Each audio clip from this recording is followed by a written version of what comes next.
Dai, nu. Suntem la știrile Zero TV cu domnul care a făcut aici așa, am venit aici așa, să vedem cum muncește. Da, cu așa. Să trăiți. Trăiți, dă-l dracu, că nu trăiți la mine. Ce faceți, domne, aceea? Aceea.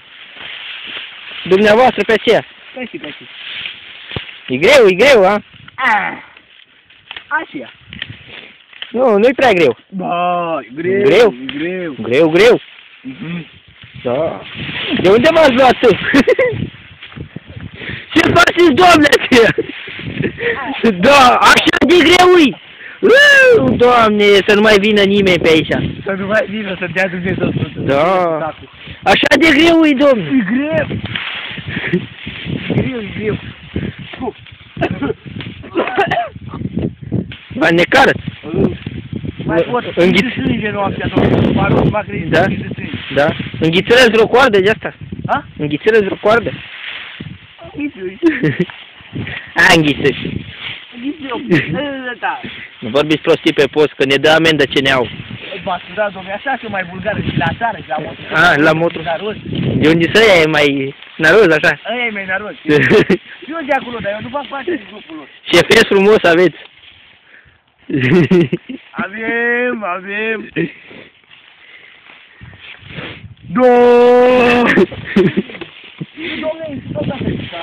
Am venit și eu să văd cum lucrează românii ăștia în Italia. Da. Lucrează, dă-i dracu. Trag. Lucrăm cu bușuri la tine. Da. Da, ăsta, ca lemnul ăsta. Și tragem de ele. Poți să tragi de ale mele, nu. Am și eu niște buși, așa în pantalon ăsta. Apriniți noi cu așa? Așa? Le tăiați prima oară? Da, le tăiam cu cleștile. Da? Și după aia le tragi. Păi dați de fier ăștia? De lemn. Azi de lemn? Că eu zic că de fier, de aia le tăiați cu clești. Ușor, doamne, Ușor, domnule! Păi nu vede, domne, cât e de lungă, ia uite-o! Lasă-mă! E greu! E greu, domne. Vă rog să mă gândiți că nu va prefac, dar e greu al dracu. Ia uite. Au și radacini. Păi da, s-a rupt. Ce-i fac cu domnul rusăr? Nu zice nimic, patron. O faci de unde, domne, că eu sprijin mult cu el. Cred că te ții cu muierii. Are să-i de Diana, asta ține bine. E bună dracu, mă, merge la sală. Are bani. Da? Are bani. Lăsați asta, dar e greu. E greu, domne. Hai, dă-o. Bă, du-te, dracu,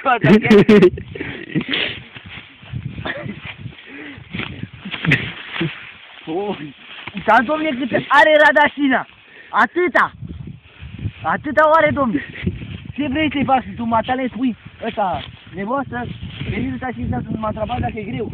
E foarte greu. Da? Foarte greu. Există și mai greu? Există. Ăsta e parfum. Ăsta e Dolce Gabbana, ca lemnul ăsta. Dar vezi că îmi scuipați camera. Așa vorbesc eu, domnule, că am avut un accident grav. Da?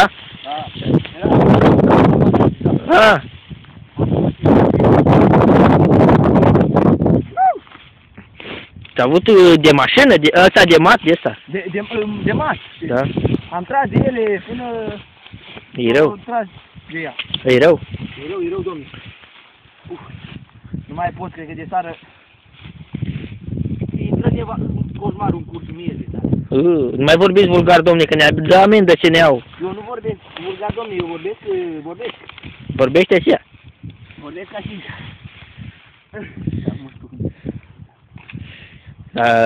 Îți place aceea în Italia? Îmi place pe dracu. Mai pot, m-a dus la mine acasă pe Dușoare. Bă, la... Iar pe drumul ca în palmă, fără graniță și vamă, dar ce să-i faci? Dacă e vama, ce-i faci? Ai dat? Bă, m-am papă de ăștia, cred că m-a intimidat, de când m-a văzut că m-a filmat așa. Așa cadeți în fiecare zi? Nu, mă, nu știam, dar acum cred că m-a intimidat când v-a zis camera. Băi, ce cameră tare ai, băi. Și când plecați în România? Abia acum am venit. Păi, da. Da, mi gândeau că am ce vremuri. Colo ăsta, când stăteam eu cu mâna la foloancă. La ripel, la bar. La ripel, la bar. O cafea! O cafea! Da? dar chiar acolo.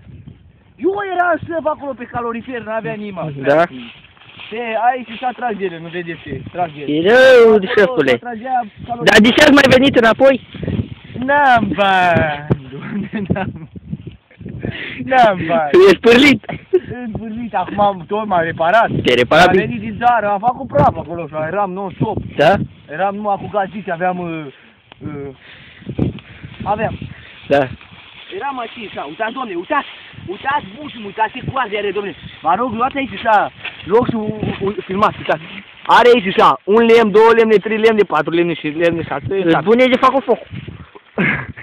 Bă, îți bune numai când s-a uscă. Acum. Uite, de exemplu, asta are așa, aici, așa, întosatura asta.